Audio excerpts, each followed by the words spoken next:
don't expect that that necessarily makes me very close to him. But in the areas where we work together, first of all, in my attending to his health, which again was part of my professional responsibility, I have my understanding of him in that regard.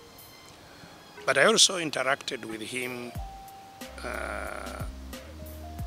in other areas. I was part of a leadership forum where we would attend meetings and discuss the situations that we were involved in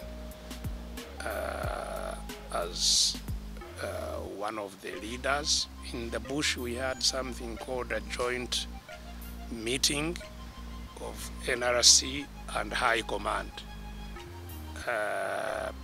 It was a meeting that combined political leaders and military leaders. And that was a meeting that I used to attend. And subsequently, I attended fora in which I was a member of the High Command. Later on, or even earlier on, I was a member of cabinet when we came into government. I was a member of parliament where he was the speaker, because in the first 10 years he was president and speaker of parliament. I attended political meetings of the national executive of the NRM, where he was chair.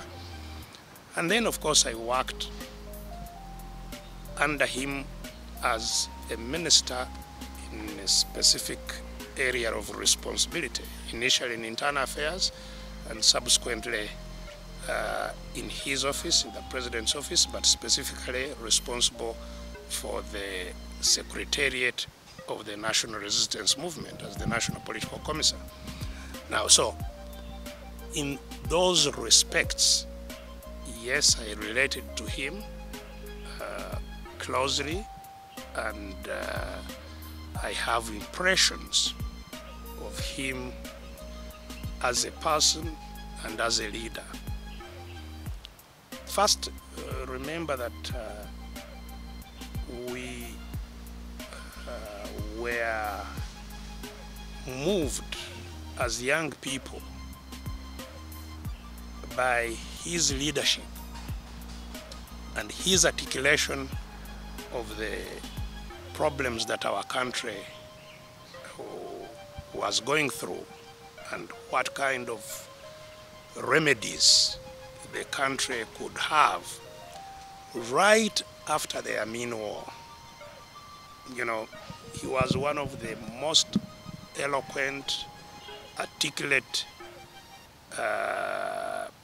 leaders of that period in terms of painting a new picture of what Uganda should be.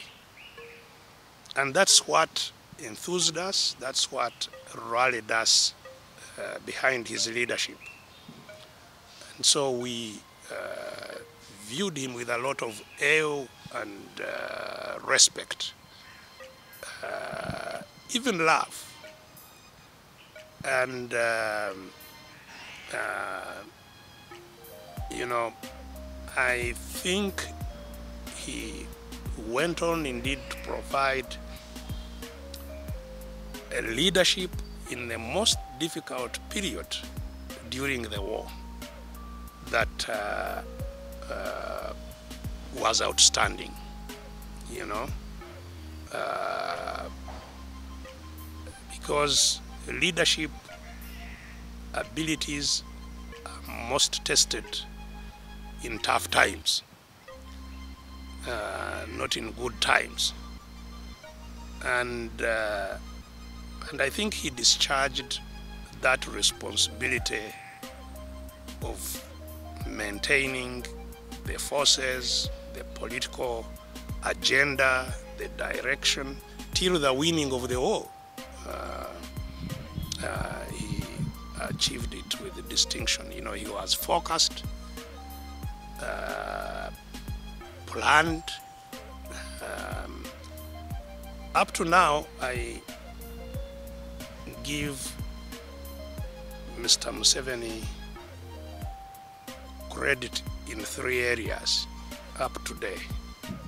One is that he's a strategic thinker. He thinks through an issue in a strategic sense. From beginning to the end, he looks at where he should be in a long time, not just in the next few days or in the next just 1 year, but in a strategic sense. And that is an area where there is a lot of weakness in most of our leaders. People thinking short-term, trying to have short-term objectives. He is a strategic thinker. Doesn't matter whether the strategy is correct or wrong, that is a different matter. As we now realize, quite obviously, he is on a totally wrong trajectory, a disastrous one, in fact. But nonetheless, he has one. He has a strategic objective he's pursuing. Can say wrong, right, but he has. So that is one strength that he has always had. The second strength that he has always had is hard work. Focus on that plan that he has built and work extremely hard and focused on it. He's pursuing it aggressively every day. Again, part of the challenges we have, why he is still there, is that many of our people are lazy and not focused. You know, he's pursuing this today, tomorrow he's on another thing. The other day he's on another thing. He's not following a particular path of a particular plan leading to a particular place, and avoiding all distractions, because as you go on that plan there will be all kinds of distractions. Many of our people, when a distraction comes, he leaves his plan and first chases the distraction. By the time he comes back, another distraction has arrived. So that focus and vigorous pursuit of course is a strength that he has.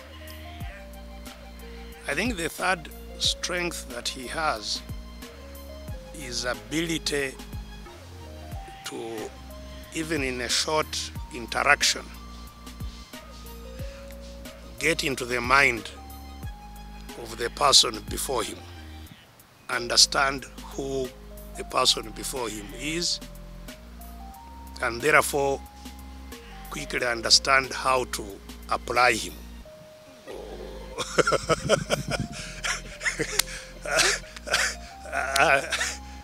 And these are all useful areas of strength. They can be very positively applied. Unfortunately, they can also be applied to very disastrous end. And in the struggle in the bush, I think the focus, the effort was to take power. And as I have said, that effort